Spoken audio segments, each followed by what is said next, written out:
if all the white people left South Africa tomorrow, what do you think would happen to the economy in the country overall? Well, I guess that the economy will reshape itself, you understand? The economy doesn't necessarily depend on them. The economy was there before them. That's why they have monopolized it and they've made it to suit themselves, you understand? Economically, we know the economy is still in the hands of white people. Remember in 1994, we claimed that we got freedom, but it wasn't necessarily freedom. It was a conversation just to end end apartheid. And apartheid didn't end because white people wanted to end it. It was also because of international voices condemning them and also affecting their trade. So economically, the economy is still in the hands of South Africa, on the white South Africans. So it's not a matter of me wanting to be black. It's a matter of us having to share the economy, having to share the wealth. That's what the white people are fighting for. That's what most politicians are fighting for. So you think that black South Africans do not have the skills to manage themselves? Not manage themselves, but mostly we don't come from families who have had businesses historically. You don't have exposure. We don't have exposure. So yes, I think with the right education and right exposure and right equipment, yes, we can, but that'll take time. Now that I'm in Johannesburg and my social life is completely different than it was in Nairobi, I actually have a clear mind because there's nothing for me to do because I don't know anybody here. So I actually had the idea of a social topic of, do Africans need Europeans to actually succeed as a society overall across the continent? And in Southern Africa, it's actually very easy to distinguish this question on if it's true or not, especially in Namibia, South Africa, and Botswana. So today, I'm going to ask 5 South Africans, white and black, if they need Europeans to actually succeed as a society. Like the video, let's get into it. Now I'm fully dressed. We're about to go outside to a nearby mall, and we're gonna stop and ask a couple people what they think about the racial dynamic of the economy here in South Africa. All right, so where are you originally from? I'm originally from South Africa. From Johannesburg? From Orange Farm. There's a small township called Orange Farm. Orange Farm. So I'm originally from there. Okay, and what do you do for a living? Well, I'm a sales manager. I work at Regenesis Business School right now. Yeah. So we know that South Africa was colonized by Europeans, and that still leaves a legacy to this very day to a certain degree. But do you feel that in 2025, South Africans still depend on the white minority, or do they depend on the black majority? With some of the infrastructure monopolized to cater for some of those white people specifically, I mean, it might, in a way, discourage South Africans to think outside the box themselves, because some of the things are monopoly in terms of currency, in terms of some of the benefits of cards, savings, and stuff like that, being, mostly for the minority, for the white people. So banks favor them, and so the capital is at the bank. So most people, black people, have ideas, right? But they cannot necessarily execute those ideas because of the banks holding back the capitals and choosing the minority to be the ones to handle the capital. Okay, so what would you think, that being said, if all the white people left South Africa tomorrow, what do you think would happen to the economy in the country overall? Well, I guess that the economy will reshape itself, you understand? The economy doesn't necessarily depend on them. The economy was there before them. That's why they have monopolized it and they've made it to suit themselves, you understand? So the economy is vast, and it's, some of it is untapped, do you understand? So there's a certain space that we have not tapped into as Africans, you understand? That will necessarily need them to leave for us to tap into that essence in a way. Yeah. So do you think that South Africa would be what South Africa is today without Europeans? For example, we live in Kenya, and Kenya is developed, but it's not as developed as this, and most African countries are not as developed. And some people would say where the white Europeans stayed at, it's better off than where they left, per se, like Zimbabwe. All right. Well, South Africa having some of the most rarest minerals, you understand? Correct. Having some of the most unique and indigenous religions and cultures that have made the Europeans, accustomed and likely to stay in South Africa. That is what is the driving force behind South Africa, or South Africa as a whole. So it won't necessarily need them to be inside of South Africa for it to be operational. You understand? Okay. So, final question, just piggybacking off what you just said. Do you think that Africans have the ability to build a developed society on their own without Europeans, similar to what you see now in South Africa today?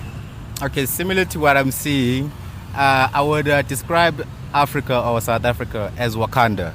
Okay. There's a movie that I normally watch, which is Wakanda. That movie is inspirational in ways that have never been tapped into. You understand? Mm-hmm. So if people can tap into that energy, the same energy that I'm seeing in the same movie that I've been watching, which is Wakanda, it shows that the trail of life is not dependent on a white person. So Africans have the necessary skills to do this? Absolutely. That's what I'm trying to say in a nutshell. Okay. Well, I appreciate you coming through today, man. And God bless you. I appreciate you, Austin. And safe journey and safe being in South Africa. Thank you. Thank you. And you have a blast journey ahead of you guys. Yeah. All right. Thank you, man. So in Namibia, Rhodesia, which is now Zimbabwe, and South Africa, they were all colonized by Europeans, right? But in Zimbabwe, whenever the Europeans left, it pretty much, and this is a surface level understanding, there was a number of things that caused Zimbabwe to be what it is today, but it essentially fell apart. And the white South Africans never left South Africa, and it's still a very intact nation as far as economics and government, right? Would you say so? I think the difference here, remember what happened with Zimbabwe is because of economic sanctions. Sanctions, correct. Yes, so also they were politically motivated in a way. With regard to South Africa, it's a different thing. Remember, there's white people, have investment, you have companies, and also there's resources in South Africa that they come in from, that they benefiting from, that they make them live the way they live. You look at Sandton, for example, is the richest square mile in Africa, and there's money, and that's where you find white people in the north, Sandton, Parktown, all these areas. But here they can't live because now they have businesses here. When they live here, where are they going? For example, we had Afrikaners who left here to go to America claiming that there's genocide here. Now they are struggling there. You understand? They used to live better here. So these people live better here. There's no way where they're going. If you look at Cape Town right now, people from the state, people from Europe are buying houses in Cape Town. So people are coming here. So would you say it's better to be a black South African or a white South African, or based economically? Economically, we know the economy is still in the hands of white people. Remember in 1994, we claimed that we got freedom, but it wasn't necessarily freedom. It was a conversation just to end end apartheid. And apartheid didn't end because white people wanted to end it. It was also because of international voices condemning them and also affecting their trade. So economically, the economy is still in the hands of South Africa, on the white South Africans. So it's not a matter of me wanting to be black. It's a matter of us having to share the economy, having to share the wealth. That's what the white people are fighting for. That's what most politicians are fighting for. To say, yes, now we're living in this thing, let's share the economy. I shouldn't aspire to be white in order for me to live well. Let's recognize the injustices of the past and share the economies and resources equally. Well, that being said, so what if all the white people, like what happened in Rhodesia where they kicked all the white people out, if that happened in South Africa today, do you think South Africa would be just like Zimbabwe? Do you think that Africans have the ability to run a functional government on their own without the oversight of whites?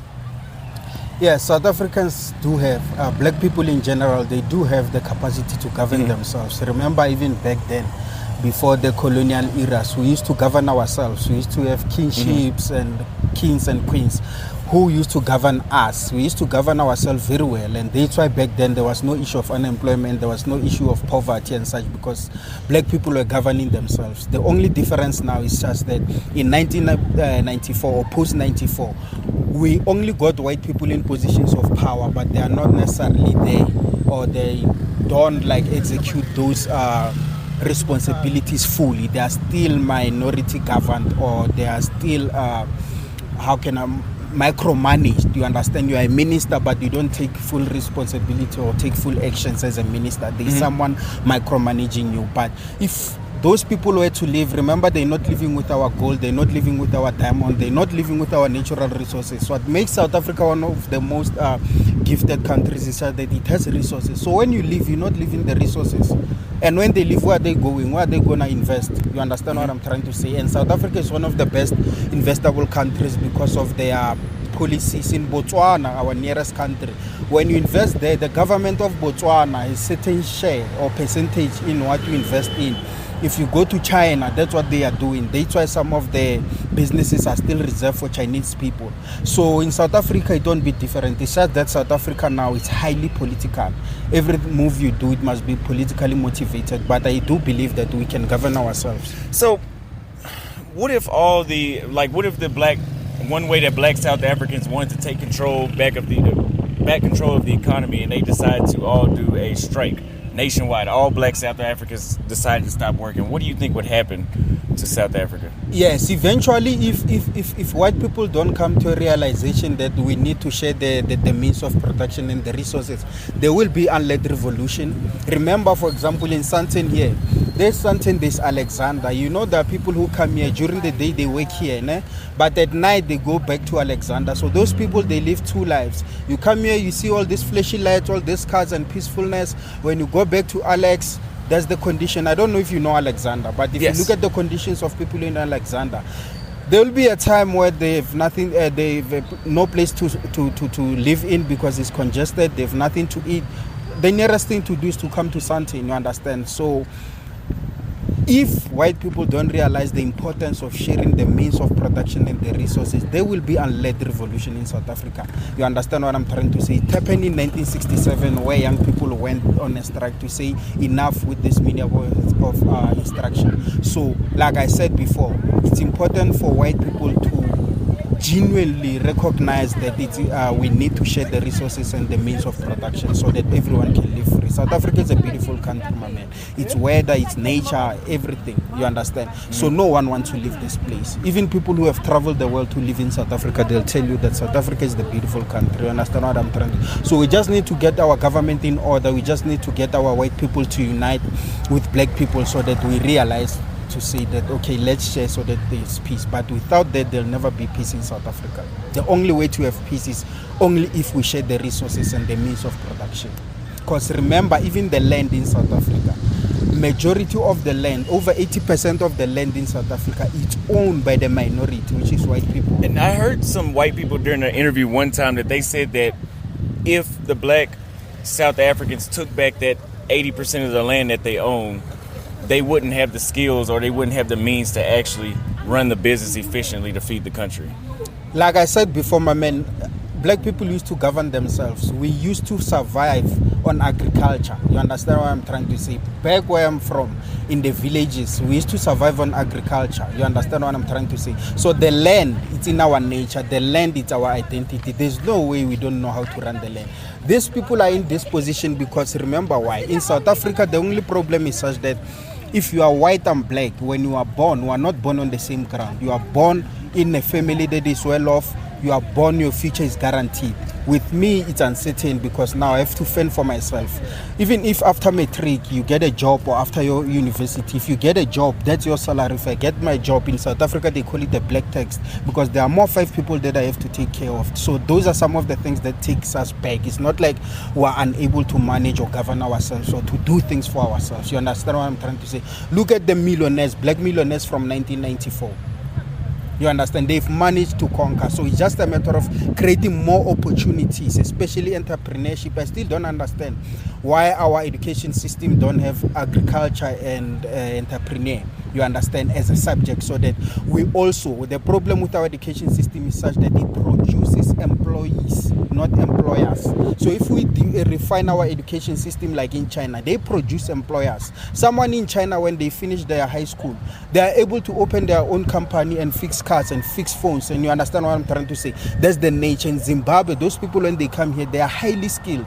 because of the nature of education. So those are some of the elements that need to change in South Africa so that we can see all people prospering. And with black people, again, we have no problem with white people. They are here, they've been running us, but it's not a matter of they are better than us. We can manage better than them because we understand our own issues. Okay. Yeah. That's an amazing answer. Well, yeah, I appreciate that, man. Thank you very much. Thank you very much, Mike. So do you think that black South Africans depend on white South Africans economically? Yeah, I think at the moment we still are. So you think that if all the white South Africans got up and left South Africa today, this place would fall into shambles overnight? I think without the right preparation, yes. Tell me what right preparation is. I mean, if you're going to hand over the economy to someone, you need to equip them. And I think most black South Africans are not necessarily equipped to run businesses. We are not taught that. That is something that we are learning as we work in. So you think that black South Africans do not have the skills to manage themselves? Not manage themselves, but mostly we don't come from families who have had businesses historically. You don't have exposure. We don't have exposure. So Okay. yes, I think with the right education and right exposure and right equipment, yes, we can, but that will take time. That will take time. I think slowly this generation is trying to actually do that, but we are not at a level where we can fully actually run those because we don't have the financial backing as well. And that is the difference between white and black South Africans. White South Africans have historical wealth, of which black South Africans do not. A guy that I interviewed earlier said that y'all have all the minerals and resources. Yes, but so even do if we they have- left, y'all could do it. Do we have the resources to get those minerals? No, we don't. Why not? They've It been needs doing financial backing.